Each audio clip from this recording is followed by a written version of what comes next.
to the Creator's Journey with the Halfling and the Spaceman. We love talking to different creators about their journeys. And today we are excited to have with us Syrinx Starr. Syrinx, I want to get this right now.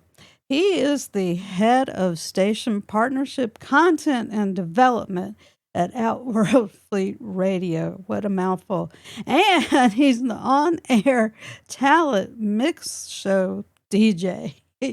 I had to read that because I was gonna mess it up. There's no way, and I got this straight off of your social media. So anyway, welcome, Syrinx. Thank you for having me. It's good to see you guys again. Well, thank you for joining us. We really appreciate you taking the time.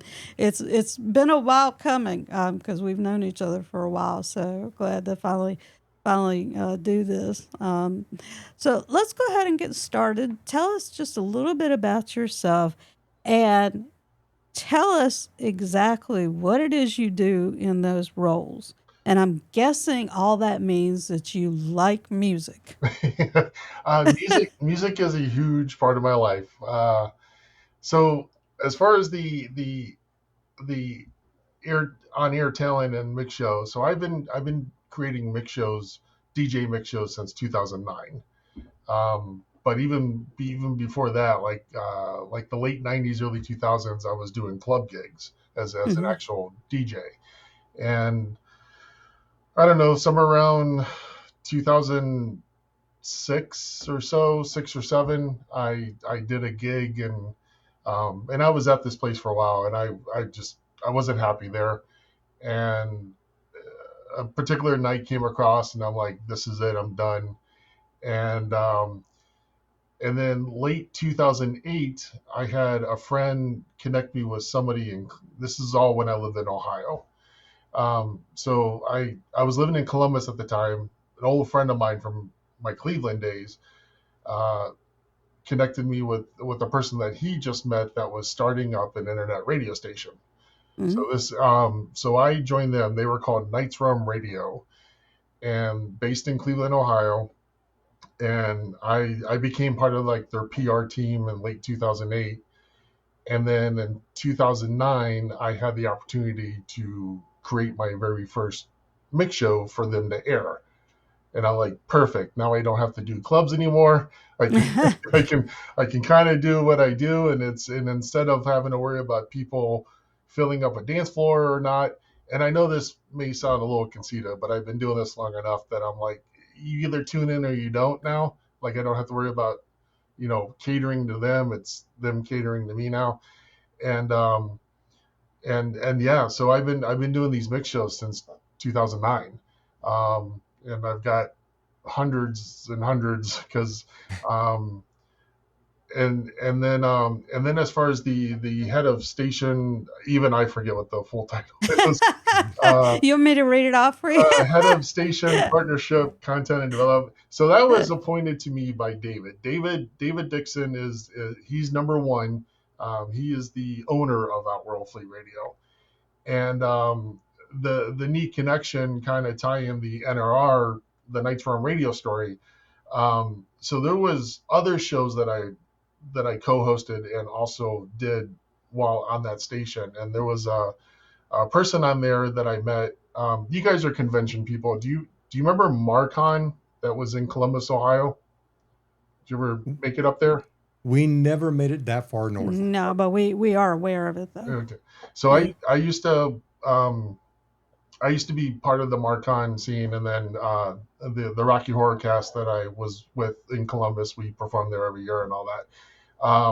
So when I started doing um, the NRR stuff and had an opportunity for like doing interviews and such, there was a person up there that I met. In the con circle, he's known by Z. He dresses up as like uh, Scorpion and Power Ranger and Blade and all that. And and it was actually all this time later, he messaged me out of the blue, and he's like, "Hey, you still doing the mix shows?" I was like, "Yeah, we kind of retired after a while." And he's like, "Well, my buddy David, I think he's starting up. He's got this Outworld station. I think you'd be a good fit, and you should talk to him." And the connection. Hmm. And then I started just supplying a mix show. I started remaking, making new ones again.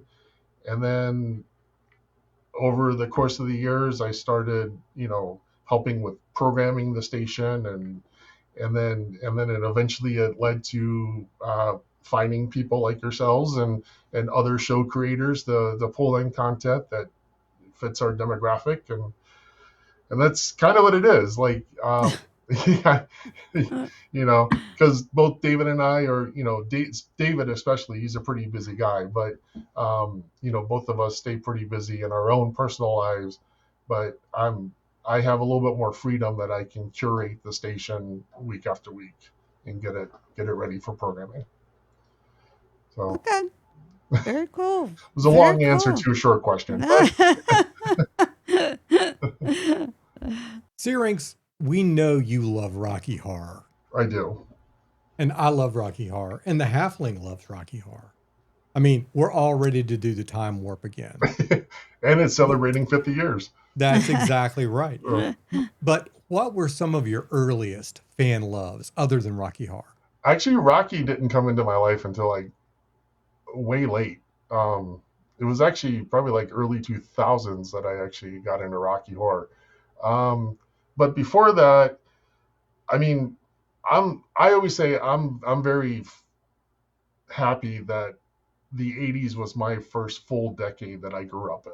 I was born in the 70s, but the 80s were, so I got to experience everything that I'm still a fan of today. Transformers, Tron, um, Real Genius, Spinal Tap. I uh, Now that I'm trying to think of a Clue, my mind's going blank now that I'm trying to think of everything. Um, um, We Square feel you. Pegs, Kids Incorporated. I mean, stuff like that.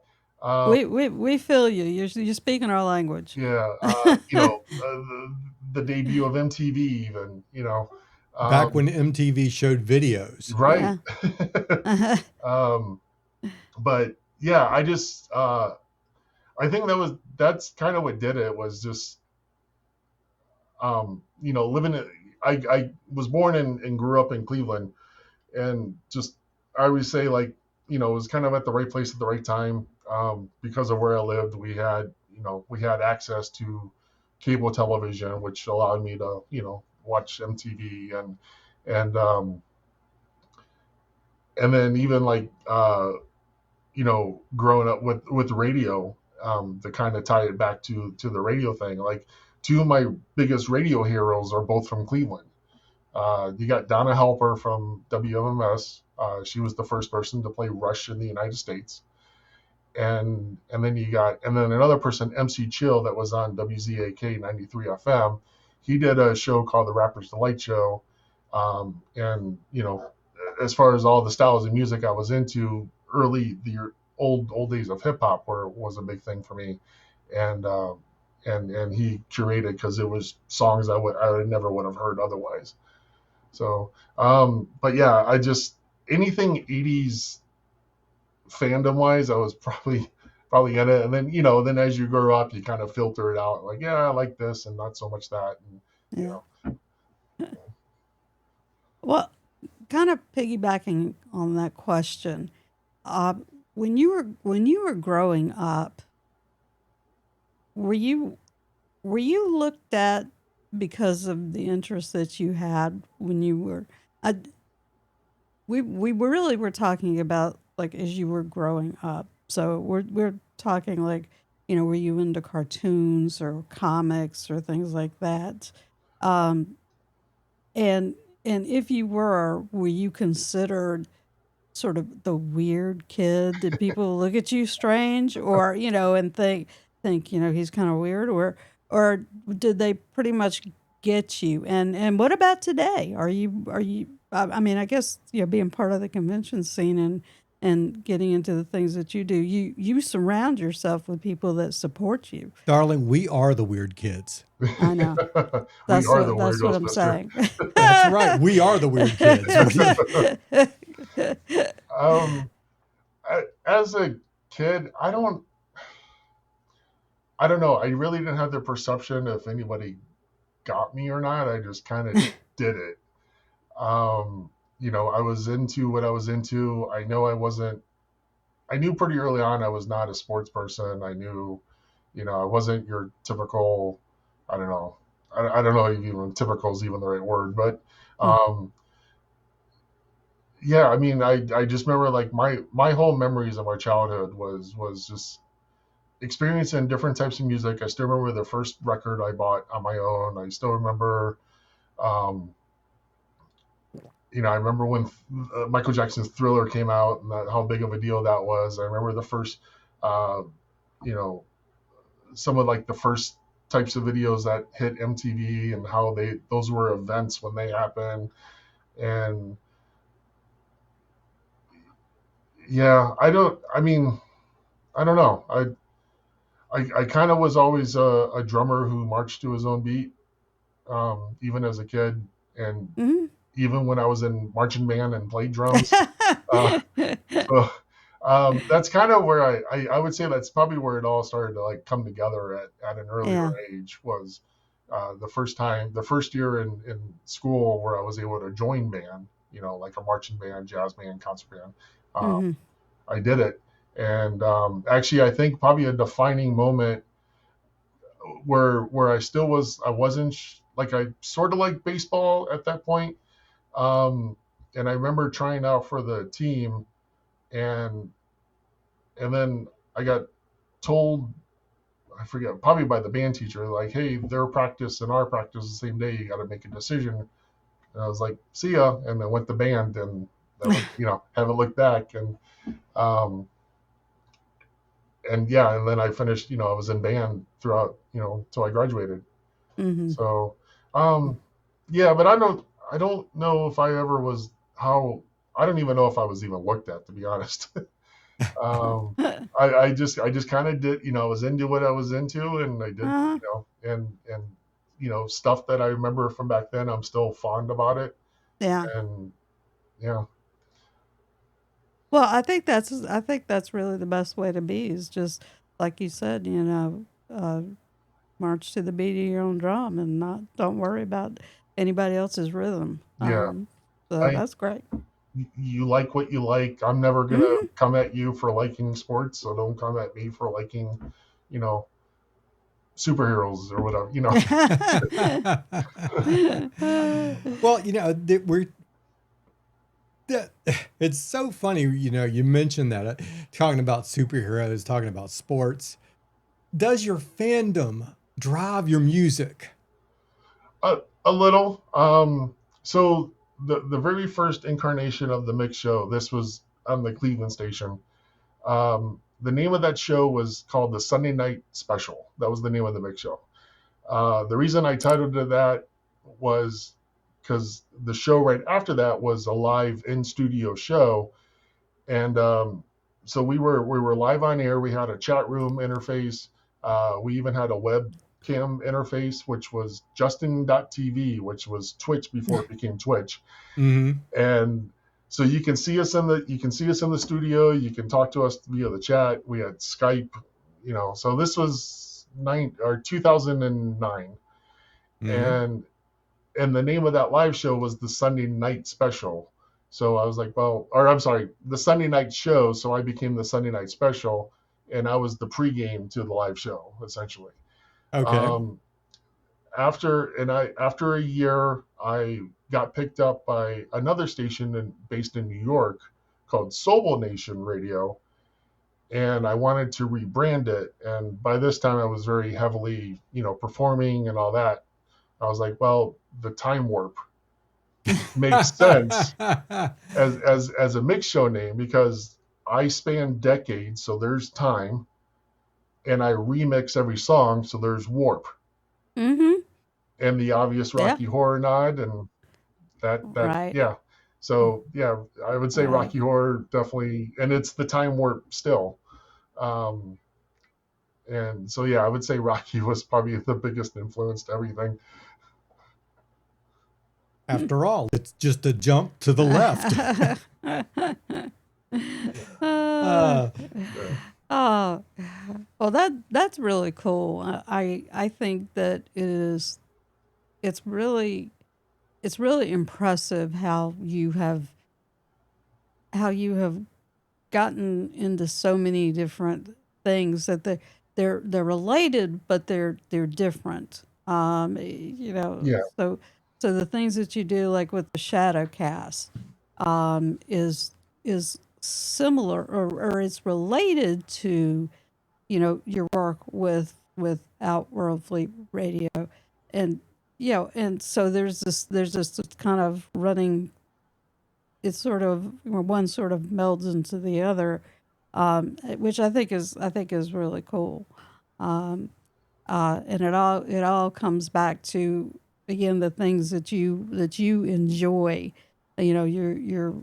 You're doing something that you really enjoy, and I think that's a pivotal point for everybody out there paying attention, is do something that you like, because you're going to spend a lot of time doing it as a job, or a career. yeah. So pick something that you like, Well, so well, and I can, I've always had this thing where everything that I was a part of, once that time with that particular activity was done, there was always a piece of that that kind of carried me over. So like the very first thing that I did, being part of the entertainment world, is and this is even further back. This is 1996, 96 through 98. I was a hmm roadie, and I was a roadie for a Kiss tribute band. Like we toured all over the United States. Um, yeah, Spent a lot of my days in the back of U-Haul, a lot of my nights in very shady hotels. Um, but I got to learn the makeup tricks that they did because they had to paint their face every night. Well, I think that hmm brought me to when I eventually joined my first Shadowcast up in Columbus. I kind of knew makeup techniques at that point and costuming skills at that point. So, and then all the years of shadow casting took me to being a haunt actor, and it was like, oh, it's riffraff, but in reverse. Um, and yeah, and then you start yeah, doing pre-show. Well, that allows me to be comfortable talking to people, yeah, it right, just right. everything kind of.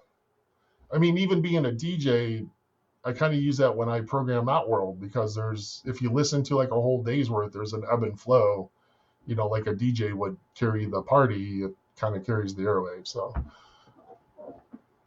So I want to ask you now, are there any special projects or any events that you have coming up, that you could tell us about? sure. Well, the big one, yeah, the big one that is actually this Saturday, October 11th, 8 p.m.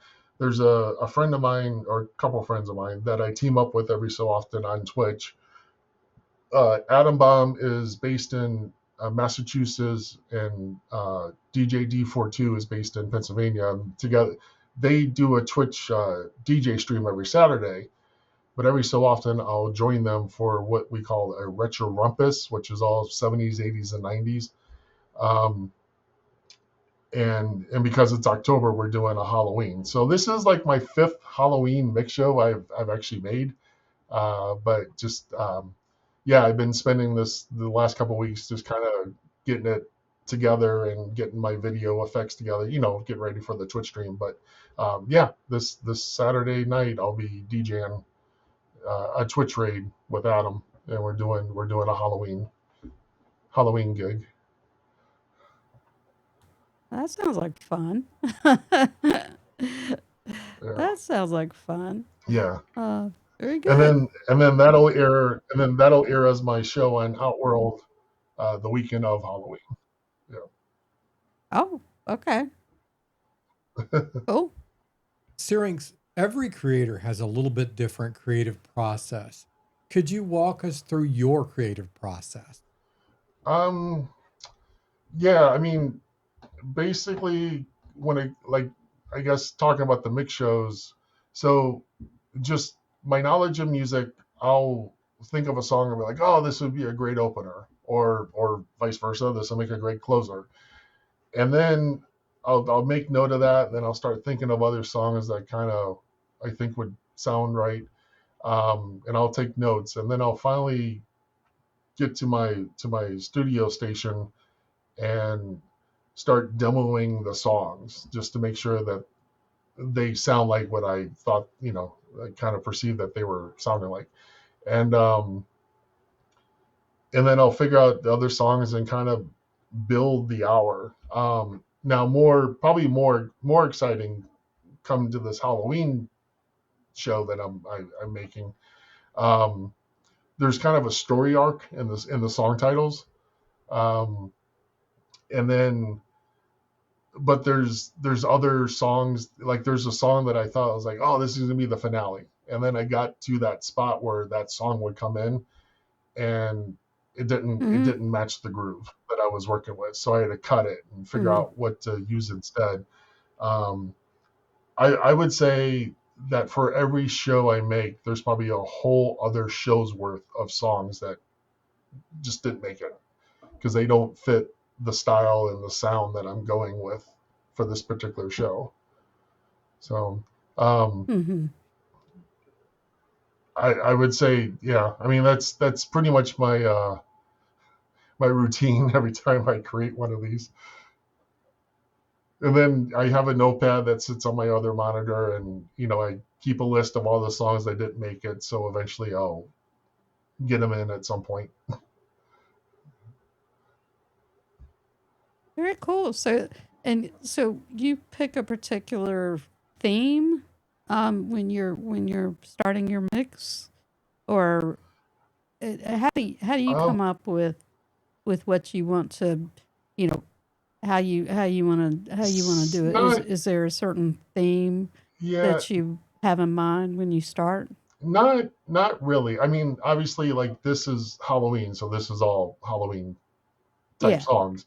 right. I've done an all '80s show. Mm-hmm. Um, and then there's a couple like storyboards that I'm like, oh, I want to try to recreate this particular evening, but in my style.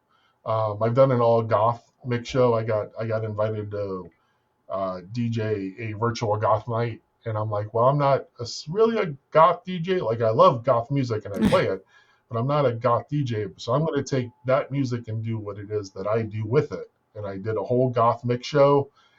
Um, but really, Mm-hmm. the the wowness of my show is I go from decade to decade, genre to genre. Um, so there's really no particular theme with those. It's just this makes a great opener and this makes a great ender, and kind of figure out what the other 50 Mm-hmm. minutes of it is going to be. Um, Now I was just saying, so it's like you've got the two buns, and you just have to figure out what you're gonna put in the middle of the sandwich. yeah, yeah. The middle part's always the hardest part because the 3 songs in, you kind of there you kind of know what your groove and the style that you're going for. It's either like a rave, or it's kind of mellow, or just kind of middle ground, and then so you don't want to deviate too much from that, and you just got Mhm, to kind of carry it, and you know hopefully how do you get mm. to the song that you're thinking of for the end. But then you have to make the sacrificial cuts sometime, and you're like, that's a great song, but that's not going to fit this sound. So we'll park that for another show, and I'll figure out another song. Mhm. Yeah, Yeah. just comes down Well, knowing your music, really. But yeah. again, I've Yeah. been doing this for quite a while, so I was going to say experience comes into play too a little bit. So yeah, I was going to say you've got literally decades of experience yeah. behind you. So that's great to have that. So tell us, how did you develop your technical skills? Because there's a there's a heavy technical element to what you do. Well, I mean, DJing in general. So growing up in the 80s and a lover of the early days of hip hop, I immediately was drawn to like the layering of beats and samples and scratching and mixing and all that. I'd say the two that probably left its mark on me, the two albums I always cite is Paul's Boutique by the Beastie Boys and um, It Takes a Nation of Millions to Hold Us Back by Public Enemy. Those two are just a wall of sound, and I love that. And there's samples in there that you would have never even thought of that like this is being used in a hip hop song. Um, and I've always been drawn to that. It's also what turns me on to new music because I'll look for the actual song. I'm like, oh, this is actually a really good song. And then now I have new songs that I'm into now, and so like that's how I discover a lot of stuff as well. But Mm-hmm. so when I got finally into DJing, it was like I had the basic, I mean, I wasn't like perfect from the get go. Like even my early recorded mix shows, like there's some duds. Um, but I learned how to beat mix. I learned transitions. I learned, all that stuff and tempo control. And then, I just kind of developed my skills as the years went on. Now, switching over to the radio thing, I am all digital now. Like I have a DAW, a digital audio workstation that I use to do everything that I do. Um, but it's still knowing like what goes into what and your transitions, your BPMs and all that. So yeah, I don't know. Like I don't know what else to really say to that question. It's just all kind of second nature to me at this point. Um, just I guess it's just like starting anything else. You just you got to start somewhere. It takes you like 100 times to do it before you get good at it.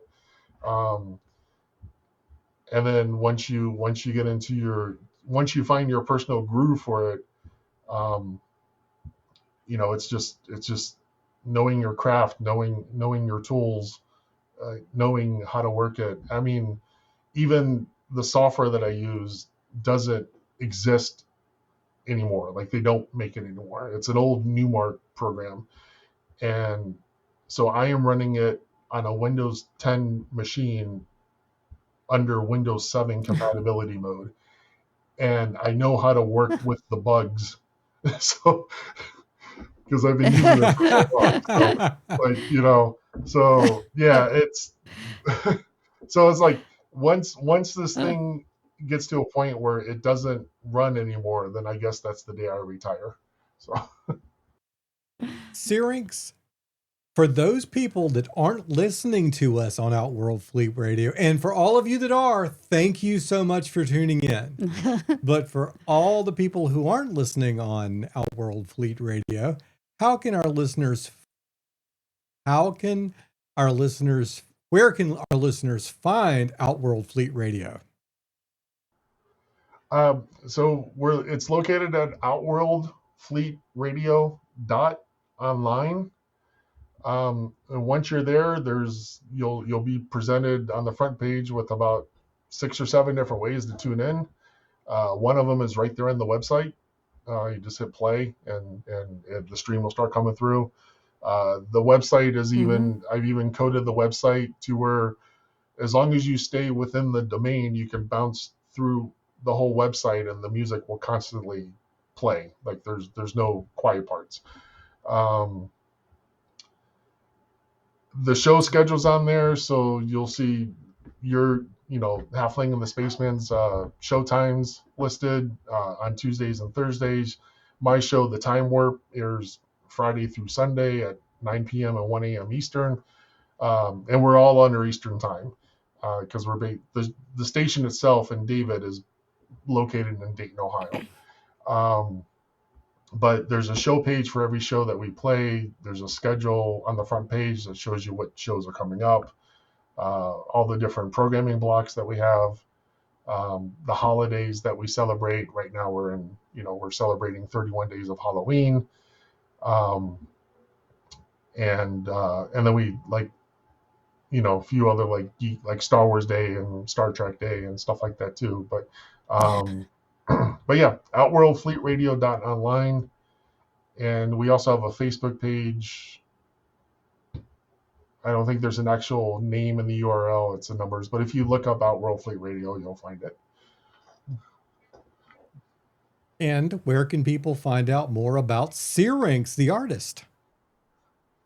So I have a website, thetemplesofsyrinx.com. It is a record of a music mixologist, and it literally chronicles my entire history of radio performing, my discography, because I've released remixes for other artists. I have my own project that I'm working on, trying to get that off the ground as well. It's also got videos of performances and mix shows that I've done, as well as my entire history of my entertainment career, starting with the Cold Gin touring in '96. Very good. Very good. We'll make sure to get that in the show notes so that people can find not just the radio station, but also can look you up and find your stuff. Uh, so, but we are pretty much out of time. So I will want to say thank you so much for joining us. It has been a pleasure to have you on, and Yeah, this was great. Thank you. it's been a little while coming, so we're glad that we could finally do this. And I think everything that you're doing is really cool. And I'm hoping people will check out the radio station. And I, for one, can't wait to visit the temples of Syrinx so I can see the great computers that fill the hallowed halls. You had asked me about what fandoms influenced. I guess I should have mentioned Rush. Yeah, Obviously, taking the name Syrinx. really. Really, Yeah. really. You should have mentioned Rush. Now I'm Well, sure okay. I'm sure that there are listeners and and audience members out there who really aren't familiar with Rush's music. So we're gonna give that a pass and allow him to say that. That's fine. uh, but again, thank you so much for joining us today. It's been great. Thank you for having me. This was great. And we want to thank all our listeners for tuning in today and joining us. And we hope that you've become inspired and entertained by our friend Syrinx Starr. Woohoo! And this is the Spaceman for the Halfling and the Spaceman podcast. Over and out.